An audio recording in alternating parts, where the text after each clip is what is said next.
En 1955, 10 ans après que les bombardiers alliés eurent réduit Francfort en ruine, une Lufthansa nouvellement reconstituée effectua son premier vol régulier. Un Convair 340, immatriculé D-ACOH, quitta Hambourg pour Munich avec des passagers à bord. La compagnie aérienne n'avait presque rien. Ce qu'elle avait, c'était un nom, un logo représentant une grue et le soutien financier total d'un gouvernement ouest-allemand désireux de prouver au monde sa renaissance industrielle. En l'espace de 3 décennies, Lufthansa devint le symbole de la précision allemande appliquée à l'aviation. Des opérations méticuleuses, de puissants hubs à Francfort et Munich. La compagnie détenait la note 5 étoiles Skytrax depuis 2017. Pour les voyageurs d'affaires traversant l'Atlantique ou alors transitant par l'Europe centrale, Lufthansa n'était pas simplement une option, c'était le choix par défaut. Pourtant, en 2024, le groupe aérien afficha des revenus records, tandis que sa marque allemande principale, celle portant le nom Lufthansa sur le fuselage, déclarait une perte opérationnelle de 94 millions d'euros. Le groupe lança un programme de transformation pour restaurer la gloire de Lufthansa.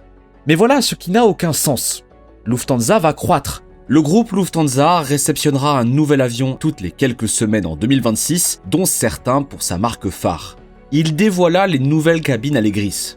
Le groupe repeignit les avions de la compagnie pour célébrer le 100e anniversaire de Lufthansa. Pourtant, son PDG, Carsten Spohr, qualifia publiquement la compagnie principale d'enfant à problème du groupe en octobre 2024. Alors, comment le plus grand groupe aérien d'Europe peut-il simultanément se développer partout et s'effondrer en son centre ? Pour comprendre pourquoi Lufthansa se trouve dans cette position, il faut comprendre le piège structurel qu'elle a construit autour d'elle-même.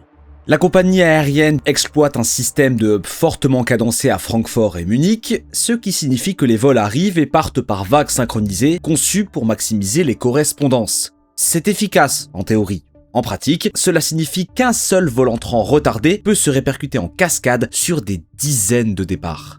La congestion de l'espace aérien européen aggrave la situation. En 2023, Lufthansa se classait comme la 10e pire compagnie aérienne européenne en matière de ponctualité, avec près de 30% des vols retardés et un taux d'annulation de 3,12%. L'aéroport de Francfort, le principal hub forteresse de la compagnie, fonctionne à une capacité presque maximale aux heures de pointe. Il n'y a pratiquement aucune marge de manœuvre. S'ajoutent ensuite les coûts propres à l'exploitation en Allemagne, les taxes sur l'aviation, les redevances de sécurité et les surcharges environnementales qui ne s'appliquent pas de manière égale pour les concurrents basés dans le Golfe, ni même dans d'autres pays européens. Les relations sociales accentuent la pression. Les grèves du personnel au sol et du personnel navigant commercial début 2024 ont coûté environ 450 millions d'euros pour l'année 2024. La forte culture syndicale allemande, incarnée par des organisations comme Wehr.di et Vereinigung Cockpit, signifie que Lufthansa ne peut pas simplement se restructurer pour réduire ses coûts sans provoquer des mouvements sociaux. La réponse à ce piège des coûts a été controversée. En juin 2024, Lufthansa lança City Airlines, une nouvelle filiale exploitant des Airbus A320neo au départ de Munich, puis, plus tard, de Francfort. L'objectif était transparent. En créant une entité juridique distincte avec des contrats de travail différents, Lufthansa pouvait doter en personnel les liaisons court-courrier à des coûts salariaux inférieurs à ceux des opérations de la compagnie principale. Les syndicats ont immédiatement compris de quoi il s'agissait.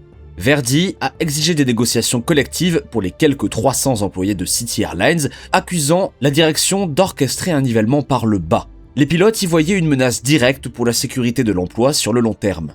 Pourtant, d'un point de vue purement financier, Lufthansa n'avait guère le choix. Ryanair continue de dominer le transport aérien court-courrier en Europe, proposant des tarifs que la structure de coûts de la compagnie principale de Lufthansa ne peut tout simplement pas égaler. Quelque chose devait changer. Si City Airlines représente la tentative de Lufthansa de résoudre son problème de coût, le programme de cabine Allegris était censé résoudre son problème de produit. Et il est devenu l'un des lancements de produits les plus problématiques de l'histoire moderne de l'aviation.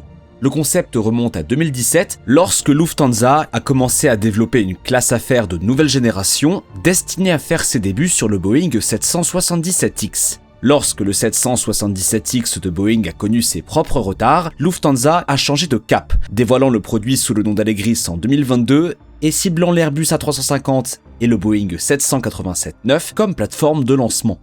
Ce que Lufthansa a conçu était ambitieux. La cabine Allegris propose différentes variantes de sièges en classe affaires provenant de plusieurs fabricants, dont Collins Aerospace. Certains offrent des portes pour plus d'intimité, d'autres privilégient les couples voyageant ensemble. L'idée était une personnalisation maximale. La réalité a été une complexité maximale. Collins Aerospace a dû faire face à des retards de certification persistants liés au système complexe de fixation des sièges sur le 787-9. La FAA a refusé d'approuver les configurations de sièges, ce qui signifie que des Dreamliner flambant neufs livrés à Lufthansa sont entrés en service avec seulement 4 des 28 sièges de classe affaires légalement disponibles à la vente. Réfléchissez-y un instant. Lufthansa fait voler des avions gros porteurs à travers l'Atlantique avec 24 sièges premium physiquement bloqués. Lufthansa a reçu son premier 787-9 équipé d'Allegris en août 2025 et l'a mis en service commercial complet le 9 octobre, absorbant des pertes de revenus sur chaque vol avec seulement 4 sièges réservables. La certification de la FAA pour 25 des 28 sièges de classe affaires a été obtenue début 2026, avec l'ouverture des réservations à partir de fin mars, plus d'1 an après la mise en service initiale de l'appareil. 3 sièges de la deuxième rangée restent bloqués en attendant l'approbation finale. Le déploiement sur l'A350 a également été chaotique. 10 A350-900 sont déjà en service avec des cabines de première classe Allegris et Lufthansa a commencé à déployer progressivement le produit sur les lignes américaines en commençant par San Francisco, San Diego puis Chicago en mars 2025. La compagnie a ensuite ajouté Charlotte, New York, JFK et Miami. Même dans ce cas, le premier A350-900 équipé d'Allegris est arrivé à Munich sans ses cabines de première classe. La paroi de la cabine indiquait que la première classe était encore en cours de chargement. Des plans de rétrofit sont également prévus pour les 19 Boeing 747-8, incluant une cabine de première classe Allegris sur 15 d'entre eux. La flotte d'A380 recevra des sièges Thomson Vantage XL plutôt que le traitement Allegris complet. Lorsqu'Allegris fonctionne, les chiffres sont convaincants. Des rendements plus élevés, de meilleurs scores NPS et une génération de revenus améliorés par rapport aux appareils plus anciens ne disposant pas des cabines Allegris. Mais un produit dans lequel les passagers ne peuvent pas réellement s'asseoir ne génère aucun de ses bénéfices. Et chaque mois de retard, c'est un mois durant lequel les voyageurs long courrier comparent les cabines vieillissantes de Lufthansa à ce qu'Emirates, Qatar Airways et Etihad Airways proposent en ce moment même. C'est là que le paysage concurrentiel devient véritablement menaçant. Depuis des années, les 3 compagnies aériennes dominantes du Golfe captent systématiquement le trafic premium européen vers l'Asie, l'Afrique et l'Australie. Emirates achemine ses passagers via Dubaï, Qatar Airways via Doha, Etihad Airways via Abu Dhabi. Leur proposition est simple. Des avions plus récents, un service à bord supérieur, des aéroports hub modernes avec des correspondances fluides et des tarifs compétitifs subventionnés par des fonds souverains. Lufthansa a historiquement fait du lobbying contre les 3 du Moyen-Orient, invoquant une concurrence déloyale de la part de compagnies soutenues par l'État. Mais le lobbying ne comble pas l'écart de produits. Un voyageur d'affaires volant de Francfort à Singapour sur Lufthansa se retrouve face à une cabine vieillissante et une correspondance dans un hub congestionné. Le même voyageur transitant par Doha découvre la Q-Suite de Qatar Airways, largement considéré comme le meilleur produit de classe affaires au monde dans un terminal conçu sur mesure pour des transferts efficaces.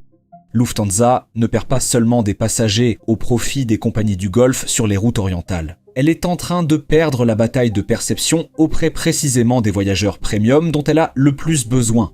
Pendant ce temps, Ryanair poursuit sa domination du court courrier européen. Michael O'Leary a même fait l'éloge de Carsten Spohr, qualifiant sa gestion de l'environnement social allemand de travail formidable, ce qui, venant du PDG de Ryanair, se lit moins comme un compliment que comme la reconnaissance que les problèmes de Lufthansa sont structurels plutôt que managériaux. Mais c'est ici que toute cette histoire prend un grand tournant inattendu.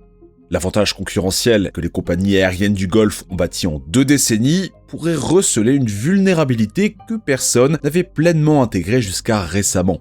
L'escalade des tensions géopolitiques au Moyen-Orient vers un conflit ouvert a mis en lumière un risque fondamental des réseaux en étoile centrés sur le Golfe.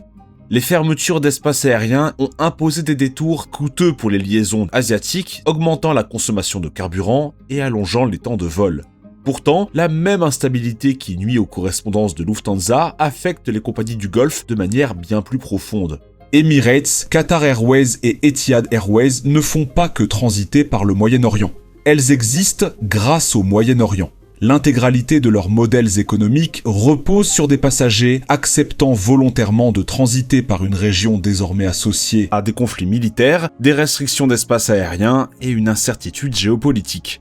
Si cette pression s'intensifie, si les conflits s'aggravent ou alors persistent suffisamment longtemps pour remodeler la psychologie des voyageurs, l'équation change radicalement. Des passagers qui considéraient autrefois Dubaï comme une escale pratique pourraient commencer à l'apercevoir comme un risque. Des services voyages d'entreprise qui acheminaient leurs employés via Doha pourraient reconsidérer leur choix. Cependant, cela ne signifie pas que les compagnies du Golfe s'effondrent. Emirates, à elle seule, exploite des centaines d'avions et transporte des dizaines de millions de passagers. Qatar Airways a investi des milliards dans sa flotte et ses infrastructures. Ce sont des organisations résilientes. Mais l'hypothèse selon laquelle une correspondance via le Moyen-Orient est toujours préférable à un vol direct depuis l'Europe n'est plus une certitude absolue. Et ce subtil changement de perception pourrait avoir une importance considérable pour des compagnies aériennes comme Lufthansa qui proposent des vols long courrier directs depuis des hubs européens. L'industrie aéronautique a toujours évalué les compagnies aériennes selon leur ponctualité, la taille de leur flotte, les scores de satisfaction des passagers et les résultats trimestriels. Selon chacun de ces indicateurs traditionnels, la marque principale de Lufthansa est en difficulté. La rétrogradation Skytrax de 2022 passant de 5 étoiles à 4 étoiles. La perte opérationnelle de 94 millions d'euros. Le fiasco de la certification Allegris. Ce ne sont pas des problèmes mineurs. Ils représentent une véritable érosion du capital de marque qu'il a fallu des décennies à construire. Pourtant, la direction de Lufthansa semble faire un pari calculé. Sport a qualifié 2025 d'année de transformation, visant une marge opérationnelle d'au moins 8% d'ici 2028. Et en 2025, Lufthansa, la compagnie aérienne, était de nouveau opérationnellement rentable. City Airlines absorbe la pression des coûts sur le court courrier. Le produit Allegris, lorsqu'il fonctionne enfin, impose manifestement une tarification premium. Le renouvellement de la flotte offre une efficacité énergétique et une autonomie que les appareils actuels ne peuvent égaler. La question est de savoir si la période de transition détruira la marque avant que la stratégie ne porte ses fruits. La réputation se cumule dans un sens ou dans l'autre. Les compagnies du Golfe ont bâti des empires sur la géographie et l'excellence du service. Cette combinaison reste redoutable. Mais la géographie devient moins déterminante lorsque les avions peuvent survoler entièrement des hubs et l'excellence du service compte moins lorsque le hub lui-même se situe dans une région instable. Lufthansa pourrait ainsi bénéficier d'une restructuration de l'aviation mondiale, revenant vers une connectivité directe depuis les grands centres de population. Le fait d'être positionné au cœur de l'Europe compte davantage que d'avoir le meilleur siège de classe affaires aujourd'hui. En 1955, Lufthansa se lança avec pour seul bagage un nom, un logo représentant une grue et la conviction que la place de l'Allemagne dans l'aviation mondiale pouvait être reconstruite à partir des décombres. Les premières liaisons étaient modestes. Les avions étaient empruntés. L'ambition, elle, ne l'était pas. 7 décennies plus tard, Lufthansa fait face à un autre type de reconstruction. Non pas à partir de destruction physique, mais à partir d'une dérive stratégique, de défaillance de produits et d'une érosion concurrentielle qui se sont accumulées suffisamment lentement pour être ignorées jusqu'à ce que cela ne soit plus possible.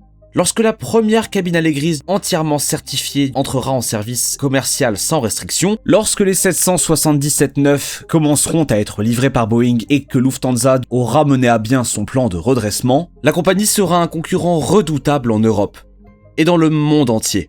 Lufthansa tente de prouver qu'un transporteur historique lesté par les coûts allemands, les politiques syndicales et les désastres de certification peut se transformer, tandis que le terrain géopolitique se dérobe sous les pieds de ses concurrents. La question n'est pas de savoir si Lufthansa est en train de s'effondrer. Certaines de ses composantes le sont, de toute évidence. La question est de savoir si le reste de l'industrie aéronautique prête véritablement attention à ce qu'elle est en train de construire en coulisses. Maintenant, avant de partir, l'algorithme YouTube pense que vous allez aimer cette vidéo ensuite. Alors pourquoi ne pas aller la voir ?